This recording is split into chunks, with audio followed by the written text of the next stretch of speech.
Hey guys, Chef Wu Can here. Happy New Year. We're going to start off 2025 on the right foot.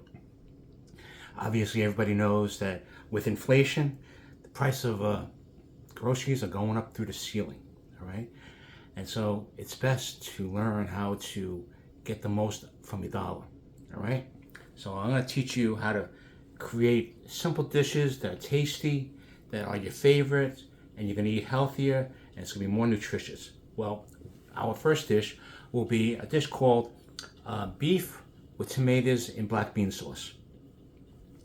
Spring is just around the corner, and everybody's going to be planting their tomato seeds, and you're going to get a bumper crop, obviously, and you're going to have tons of tomatoes, and you're going to give them away, keep some for yourself for salads and other things that you want to make. But this dish will take care of a lot of your tomatoes, and it's going to be tasty, nutritious, and it's good. Let me just say something about the way things are going with prices. All right, I think that the takeout restaurants, they're getting hit twice as hard. The cost of ingredients for them has doubled, tripled. So you may have seen that when you order takeout, that you'll be paying more and receiving less. Where years ago, you got more and you paid less. Well, it's really terrible out there right now. So what I'm going to tell you is that buy bulk items if you see it on sale. I like to feed my viewers the best. And it may cost a little bit more, but I say buy it in bulk. Costco is one of the stores I used to go to. And I separate everything and I vacuum seal anything that I want to store, and I save money. Okay? With this dish, I'm going to use flank steak. Obviously, flank steak is very expensive, and you think that it should be tender, but with inflation, the cost of feeding the cows was the top quality grain. But with inflation, the ranchers can't feed the high cost of this grain. So they have to drop down to a lower grade. And when you feed them a low grade, you're going to get maybe a little tougher grade of flank steak. And I noticed that on a couple of occasions. So they're charging big bucks for flank steak, but the quality may not be as good. In that situation, we have a way of trying to make the flank steak even more tender. And we'll be applying, and I have applied, baking soda. Just a little bit of baking soda will help break down the muscle in the flank steak to make it more tender, okay? And basically, we're going to be using Lee Kum Kee black bean sauce with garlic. Lee Kum Kee is a quality sauce. If you ever have a chance to go to H Mart or Great Wall or any Asian store, you'll see there's trays and trays and of all types of sauces. And where would you want to buy what's the best kind? Well, Chef Wu Can is telling you that Lee Kum Kee brand is a very good brand.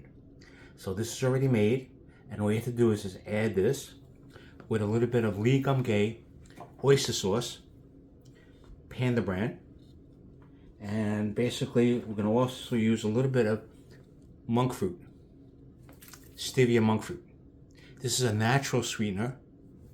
This beats out Sweet and Low, Splendor, and all those bad sugars that have been proven to cause cancer.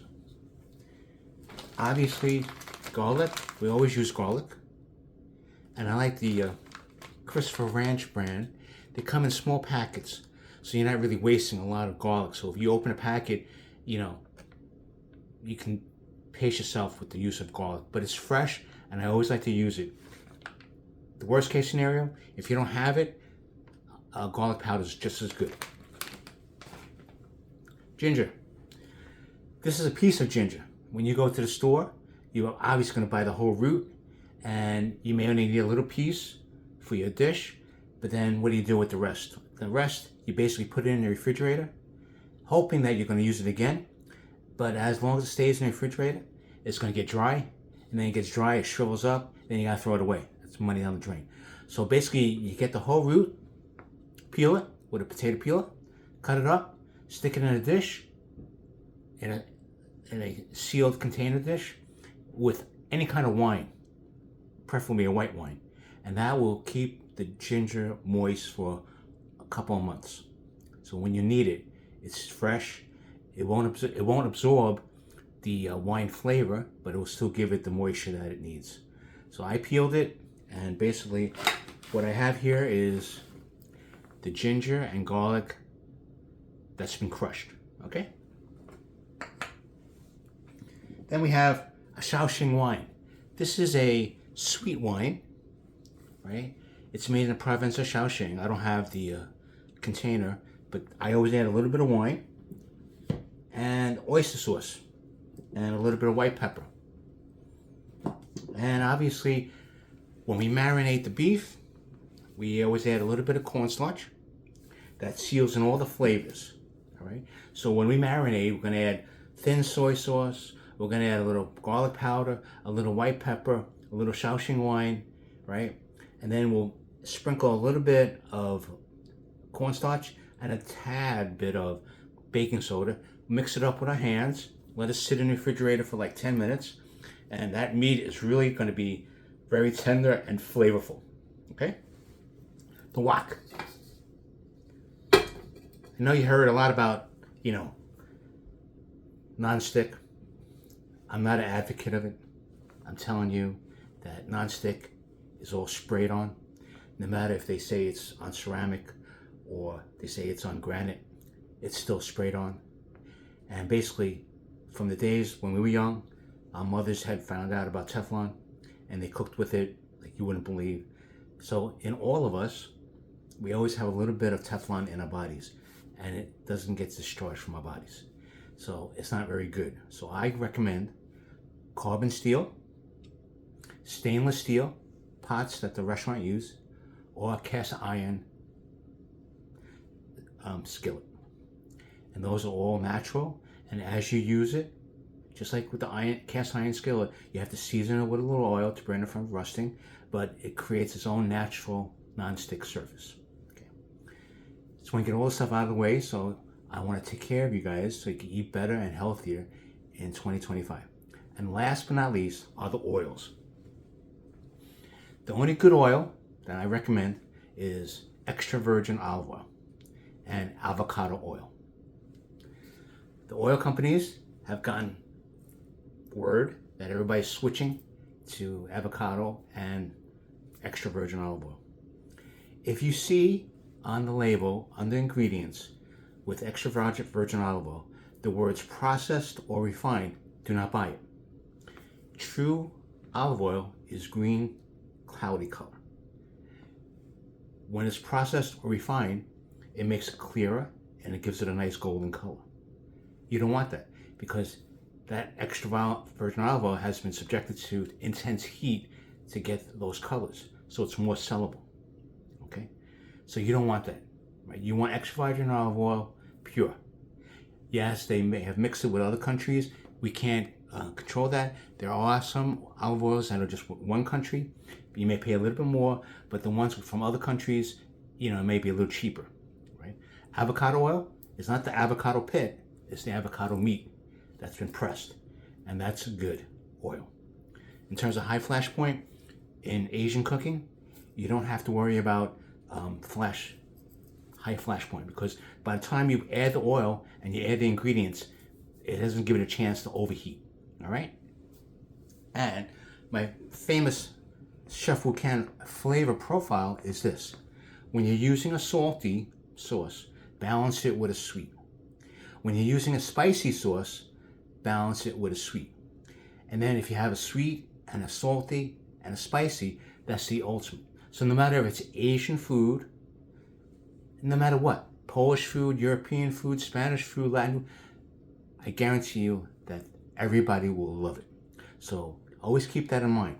So oyster sauce is salty, so you want to offset it with a wine or with a stevia monk fruit, right?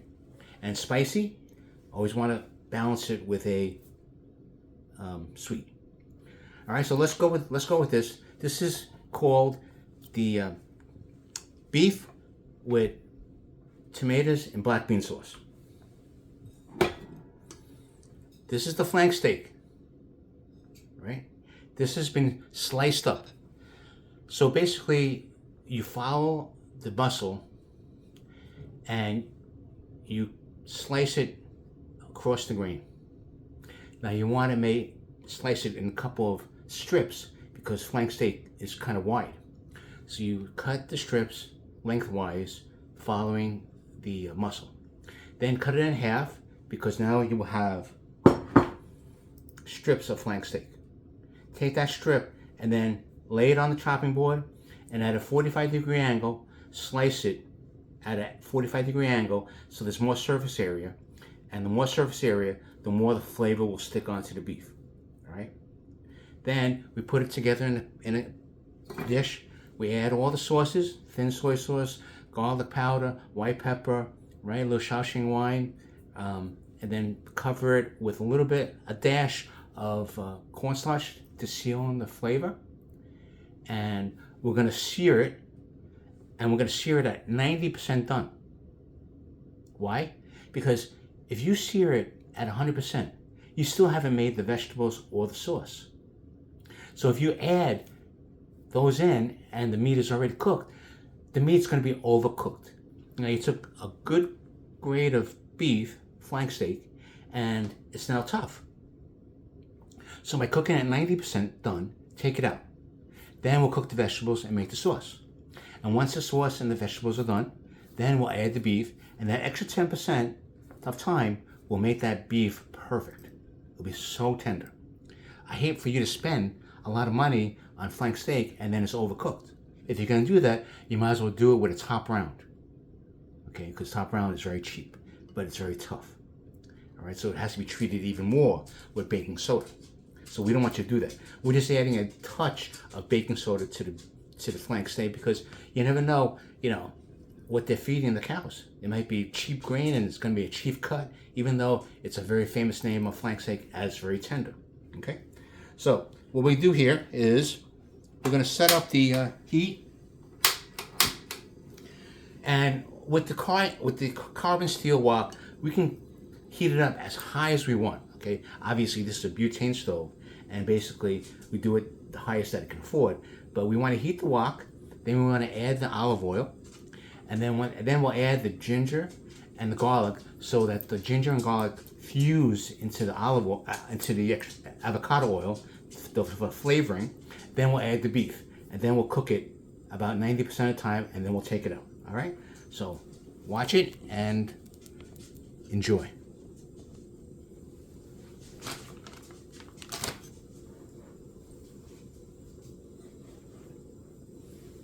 Here's the avocado oil, chosen. And you can buy it at Costco. So the wok is heating up a little bit. We'll add about, for the amount of meat we're using, a quarter cup of olive oil, avocado oil. We'll let that heat up, and then we'll add the ginger and the garlic. And we'll stir fry it. You can really appreciate the aroma of the ginger. Takeout restaurants don't really add it.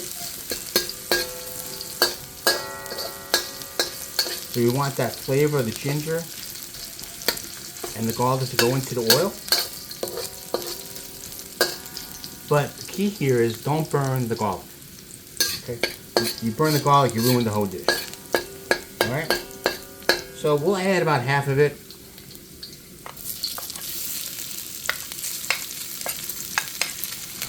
And we'll just saute it.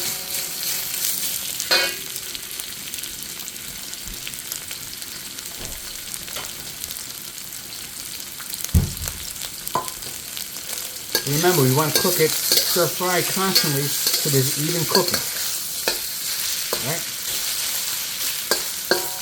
Yes, I know the younger generation, you just want to see the final dish, but I can't help but explain each stage of the cooking process. So at the end, I will take a picture of the final dish so I can cater to the young generation as well as the older generation. But stir frying, no matter how you stir fry, because the wok is oval, all the food will come to the center. So you don't have to worry about those flat pans and trying to saute and it falls out of the pot or the pan.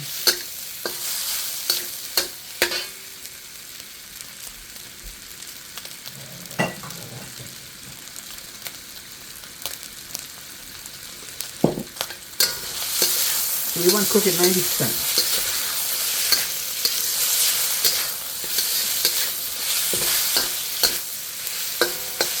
And it's been cooked 90%. So we'll take it out.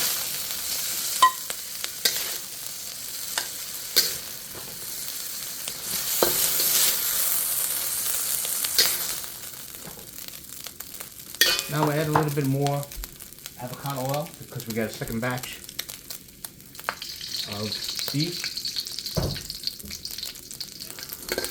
And we'll add the rest.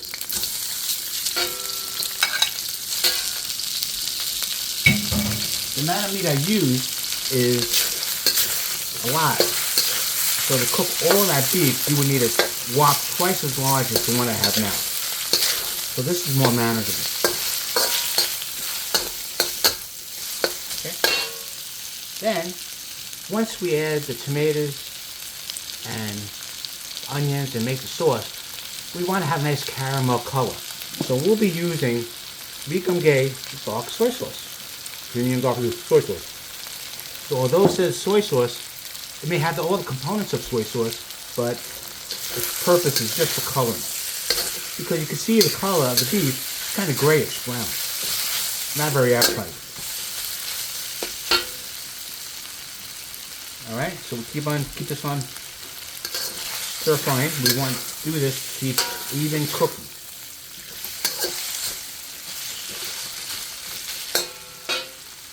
Then we made jasmine rice. Jasmine rice is now the rave of all Asian markets. It's very aromatic. When you cook jasmine rice, you're getting the jasmine aroma, right? But remember, I encourage you to buy a rice cooker. I know the one pot has multifunctional ways. I never used it. I don't have one, but I stick with those that specialize in the one area that they specialize, a rice cooker. And basically, you add 1 cup to serve 2 people. 2 cups to serve 4 in general. So what you do is wash it thoroughly 6 times. You may ask why 6? You may think it's just a random number. But no, my dear old mom told me 6 times when I was a kid. And when I was a kid, I never ever questioned it. So to this day, I do it 6 times. The reason why you're doing it 6 times is because you want to get as much starch out of the rice as possible, right? It's the starch that makes it very sticky and icky. You don't want that. After 6 times, you'll get the majority of the starch out. You may not get all of it out, but you'll get a vast majority of it, okay? See, look, the beef, it's kind of like brownish, grayish, not very appetizing.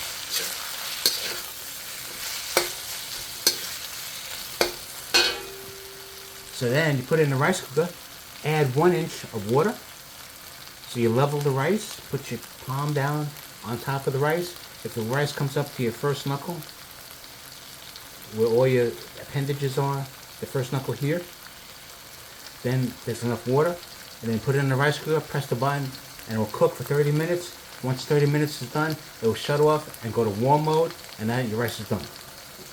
So you don't have to watch over it over the stove. Okay, so we'll take it out. Alright?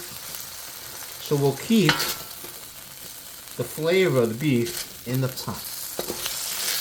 Alright? Now, we'll add tomatoes and the onion. I use Roma tomatoes because to me it's medium. The regular tomatoes that we grow may be a little bit more watery, but I like Roma tomatoes, and obviously I got this at Aldi, and I want to add a little bit of flavor, so I add a little bit of pepper, some onion, nice combination. Stir fry it, right? So now we're going to add the sauce. All right. So we'll add about 2 tablespoons of oyster sauce. Okay. We'll add about 2 tablespoons of Shao Shing wine. We'll dash a little bit of white pepper.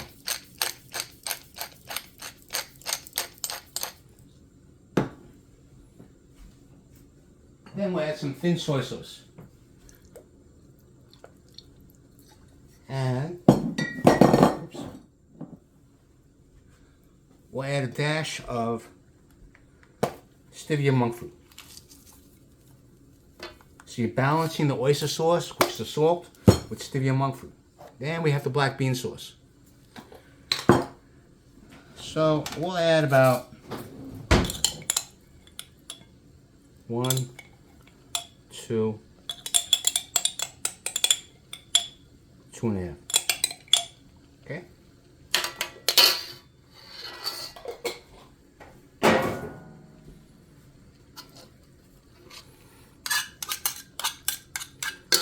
And we'll mix it together. Now, it may seem kind of strange to you that I don't give you an exact amount of how much to use, because I've been doing this for a while, so I can play it by taste and sight, right? But if you like to add a little bit more sugar, you can. If you like to add a little bit more black bean sauce, you can, right? It's all based on what you like. This is the beauty of creating a dish, right? I don't want to have you do a specific amount, because it sort of kind of ruins the whole idea of cooking, all right? So just keep on sauteing it. Now, obviously, I'm on a butane stove.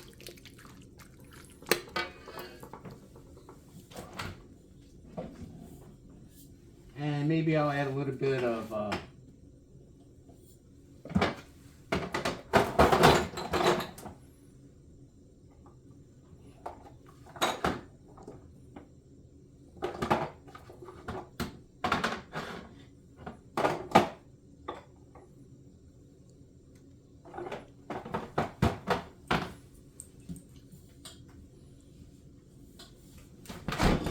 ground chili paste.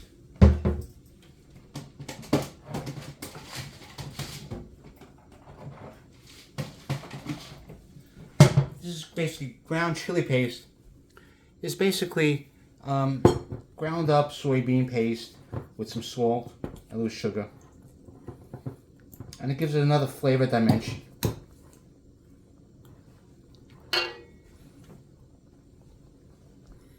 Okay, so we'll add a little bit of that. Okay.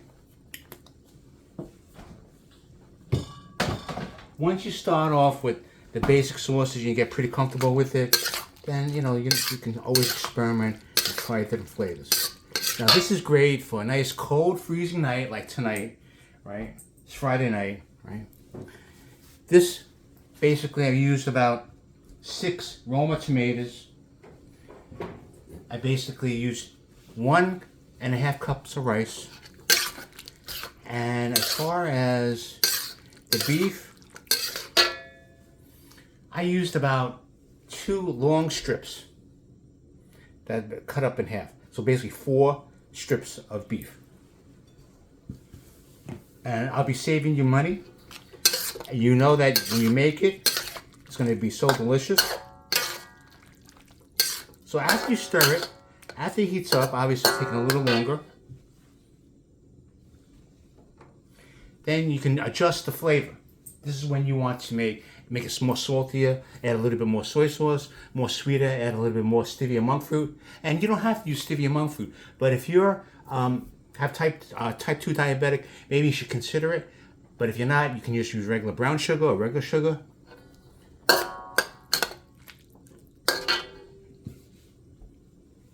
And then we'll garnish it with some chopped scallions.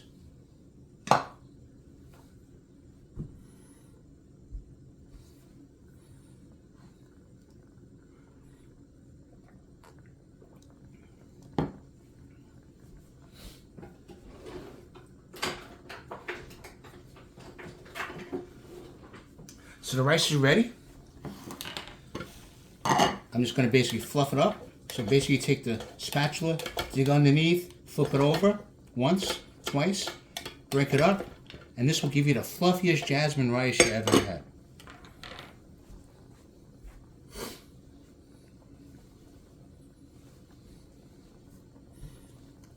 Now, some people may want to keep on, cooking the tomatoes until it's really soft, but I like to have sort of like an al dente type. Not overcooked, not undercooked. And then I'll just take a sip. I'll take a taste. Delicious. Very good.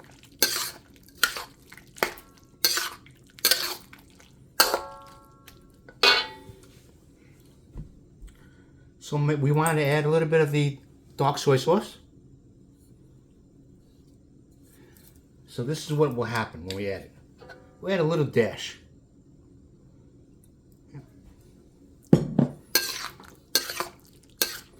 Makes it a little darker. Now you can have a lot of sauce, but I would say on a night like this, you would want a lot of sauce with your rice. Oh, it's so delicious.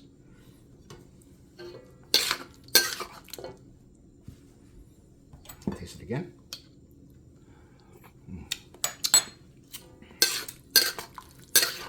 With a little bit more sugar.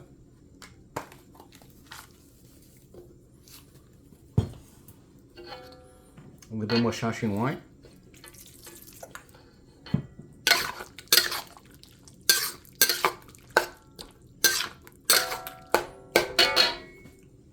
And then we'll make a slurry sauce. A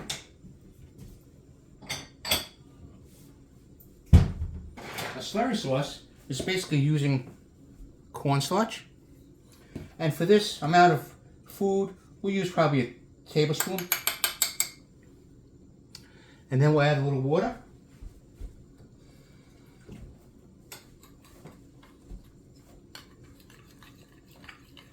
And we're ready to thicken it up. So we have the flavor.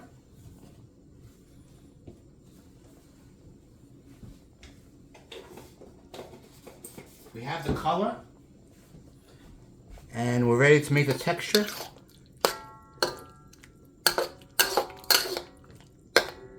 Right. Now, it's all cooked. Now we'll add the beef.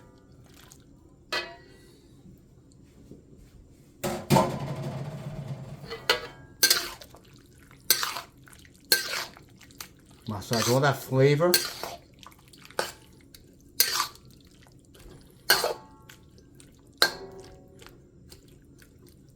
Maybe add a little bit more color. There's no set color. It's your own preference. I like color.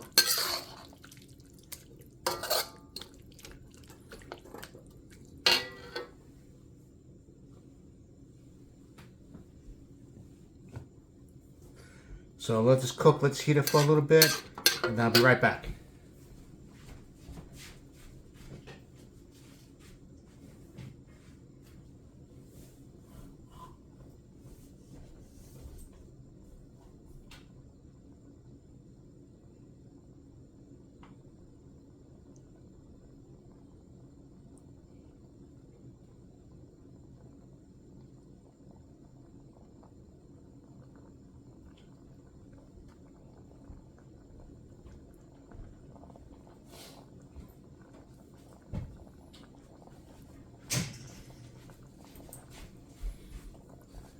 It's slowly adjusting.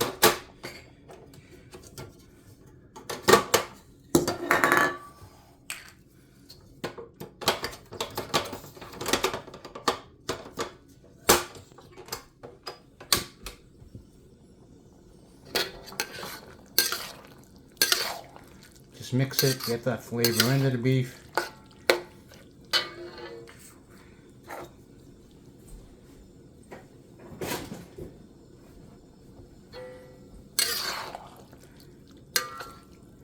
But obviously this is only for demonstration purposes, so you have to understand that I don't have a high heat. If I was on the stove, it would be different. But it doesn't take it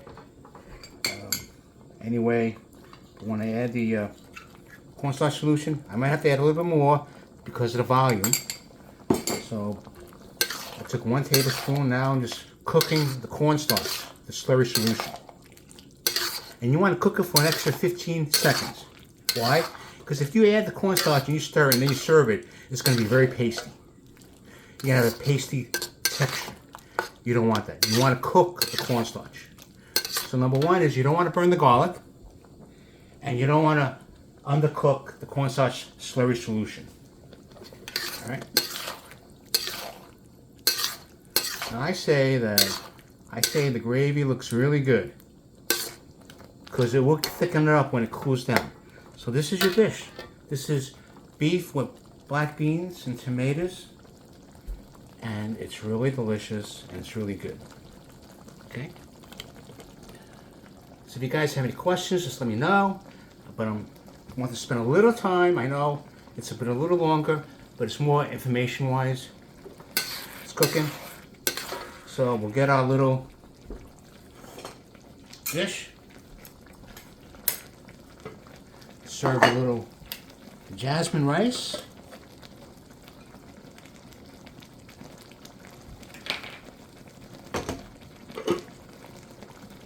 And we'll add 1 spoonful of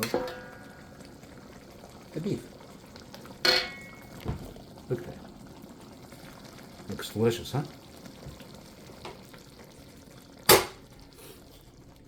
And it's easy to make.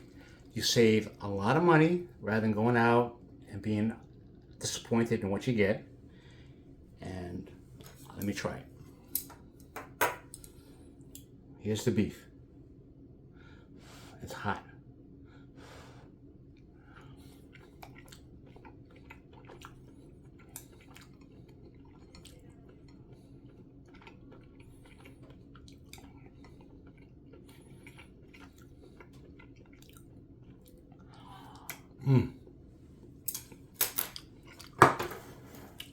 You can't ask for a better dish on a cold night like tonight. Aloha from the state of Maryland.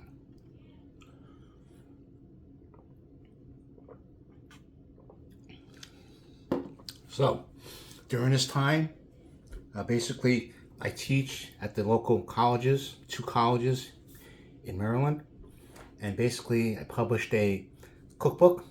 Now, let me ask you this question. When you guys go to Barnes & Noble and you go into the book section, cooking section, I have to believe that the whole aisle is controlled by the Food Network with all their stars pumping out cookbooks. And they're telling you to buy this and buy that, and they don't really tell you why. My book, the You Can Do It Asian Cookbook, is by me. I tell you why we do certain things. There's 25 recipes in the book covering Korea, Vietnam, Malaysia, Japan, Chinese. And the pictures, all my pictures, and the dishes are very simple and easy to make. So if you're looking to cut back on your groceries, but yet you want to still eat good, but healthy-wise, and you don't want to turn to takeout, buy my book. Learn how to cook. You'll save a lot of money. You'll eat better because you're cooking for you and your family. So obviously you're buying the best food that you can to feed your family. Restaurants are only looking at the bottom line, so they're cutting expenses like you won't believe. So you may not get the best quality. I mean, I'll tell you the story. Went to a takeout restaurant. I had the Szechuan crispy beef. I got the beef in strips. It was coated with this crunchy coating, fried. Add a lot of sauce to it, right? I took a bite. I said, "Where's the beef?" There's barely any beef. It was all crunch. But because there's a crunch, they know that we like that crunch, we like that sweet flavor, we like that salty flavor. So if they give you any of that, you'll love it. But where's the beef? So you're paying $16 for an order, and you're just getting fried batter with some sweet sauce and maybe a little spicy sauce. Here, you can use good beef, do it yourself. You don't even have to fry it, and eat much better. So, the word is, Chef who can, you can too. It's very easy to do, and I encourage you to consider my cookbook, and you'll see why. Because if you know why, you're more likely to cook the dish. All right? So let me know in your comments what you think. Give me a thumbs up, and please subscribe to my website. It's always helpful. And as you could tell, I'm really not concerned with how many subscriptions I get, but it does help where people may be a little bit more extravagant in terms of what they do, but I just cook when I can and whatever. Tomorrow I'll be making a very famous dish, chow fun, beef chow fun, the wide noodles stir fried with fresh beef. All right, so let me know what you think, and this is so delicious. I enjoy it, and my family's going to enjoy it too, hopefully. Okay, so thank you very much, and aloha.